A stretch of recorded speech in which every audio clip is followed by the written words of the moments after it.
আরও হয়তো 3-4 দিন এটা হতে পারে। বাট আমাদের মূল যে প্রস্তুতি সেটা হচ্ছে বর্ষাকাল, যে বর্ষাকালটা 3-4 দিনের জন্য আসবে। সেই বর্ষাকালটা গত বছর যেভাবে 6 মাসের জন্য এসেছে, এইবারও আমরা মনে করছি এই বর্ষাকালটা 6 মাসের জন্য আসবে।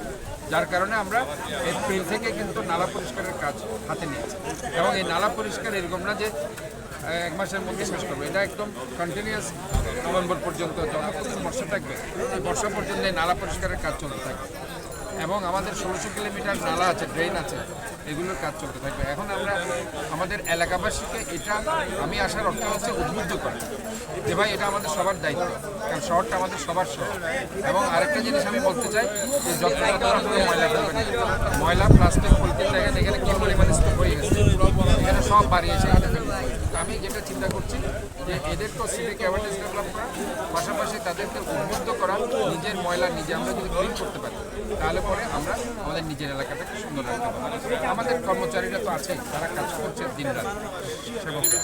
এবং আরেকটা জিনিস আমি আপনাদেরকে অবহিত করতে চাই গতকালের ব্যাপারে। একটু আগে আমি সেই এলাকাতে গিয়েছিলাম, প্রবর্তক এলাকা, মেডিকেল এলাকা, যেখানে যেখানে হয়েছে সেটা আসলে হয়েছে আমাদের চট্টগ্রাম উন্নয়ন কর্তৃপক্ষের অধীনে বাংলাদেশ সেনাবাহিনী 34 ব্রিগেড তারা কিছু বাঁধ জলাবদ্ধতা প্রকল্পের অংশ হিসাবে রিটেনিং ওয়াল, খালের রিটেনিং ওয়াল করার জন্য হিজরা খালের এবং জামাল খান এটা করেছে, এবং মুরাদপুরও তারা একটা বক্স কালভার্ট করছে, যার কারণে যেখানে যেখানে বাদ দেওয়া হয়েছে সেখানে পানি উঠেছে। এটা আসলে বাদ দেওয়ার কারণে হয়েছে, এখানে অন্য কোনো কারণ নেই।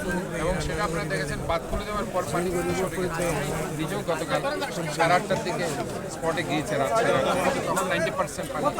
এখন আমি গিয়েছি, এখন সেখানে আর পানি নেই, ময়লা আছে, পানি নেই, ময়লাগুলো ক্লিন করা। আসলে এই জিনিসগুলো তো আপনাদেরকে তো রেইজ করতে হবে কথাগুলো, তাই না? এখন মানুষ যদি এইগুলি রেইজ না করে শুধু মেয়রের দোষ দিতে থাকে, তাহলে আমি মানুষকে আসলে বলতে চাই যে আপনারা 2016 সালে যে চট্টগ্রাম সিটি কর্পোরেশনের প্রজেক্টটা শেখ হাসিনা জোর করে যে চট্টগ্রাম উন্নয়ন কর্তৃপক্ষকে দিয়ে গেল, আপনারা কোথায় ছিলেন? আপনাদের তো প্রতিবাদ করা উচিত ছিল ভাই, এটা তো সিরিয়ান না, চট্টগ্রাম উন্নয়ন কর্তৃপক্ষ তো নালাখাল পরিষ্কার করার কাজ না, এটা তো চট্টগ্রাম সিটি কর্পোরেশনের কাজ। তখন কেন এটা বলেন নাই? এখন তো আমাদের কোনো কিছু করার নাই, প্রজেক্ট তো তাদের কাছে। এখনও আমাদেরকে যে গালি দিচ্ছে, এগুলো তো আমাদের প্রজেক্ট না, টাকাটা তো সব তাদেরকে অ্যালোকেটেড করা হয়েছে। আপনি যে বলছেন 6,000, 7,000, 8,000 কোটি টাকা, এটা কারা পেয়েছে? চট্টগ্রাম উন্নয়ন কর্তৃপক্ষে পেয়েছে, আর্মি ইঞ্জিনিয়ারিং কোর্ট তারা কাজগুলো করছে। সিটি কর্পোরেশন তো আসলে তাদের একটা শুধু বারে বারে খাল তো কাজ হয়েছে, এবং সেটার কারণে বদরাহাট, মুরাদপুর এবং ওই আপনার পুরো এলাকাতে গতবার জলাবদ্ধতা হয়নি, এবং সেখানে পানি মানুষ স্বস্তিতে ছিল। তা আমরা এই জন্য বলতে চাই যে জনগণকে জানতে হবে, বুঝতে হবে, কোনো একটা সমালোচনা করার আগে এটা লেমেন করতে পারে সমালোচনা। একজন মানুষ যার শিক্ষা নেই সে করতে পারে, কিন্তু যাদের শিক্ষা আছে তারা যখন ফেসবুকে স্ট্যাটাস দেয় কিংবা তারা যখন একতরফা দোষারোপ করতে থাকে, তাহলে এটা আসলে দুঃখজনক, কারণ তারা মূল জায়গায় তারা কিন্তু হাত দিতে চায় না।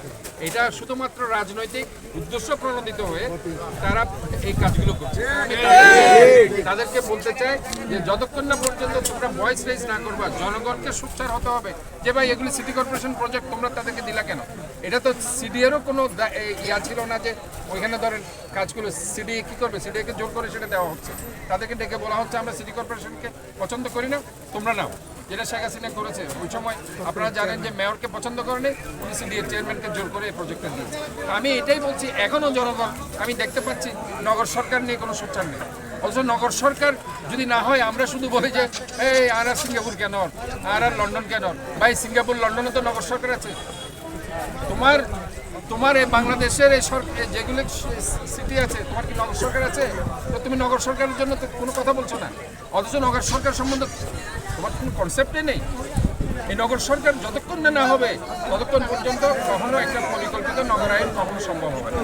এই জন্য নগর সরকার নিয়ে সবাইকে সোচ্চার হতে হবে। আমি নগর সরকার যেহেতু নেই, চট্টগ্রামবাসীর এই কাজগুলো করার জন্য আমি মাননীয় প্রধানমন্ত্রীর কাছে আমি একটা মন্ত্রী পদমর্যাদা চেয়েছি, শুধুমাত্র এই কাজগুলো করার। আশা করি এটা যদি হয় তাহলে আমার সমন্বয়টা আরও বাড়বে এবং চট্টগ্রামকে আমি একটি সুন্দর সিটিতে আমি পরিণত করব ইনশাআল্লাহ। আমরা অনুর পক্ষে আরো আছি, প্রত্যেকে আছি, জনগণ আছি অনুর পক্ষে।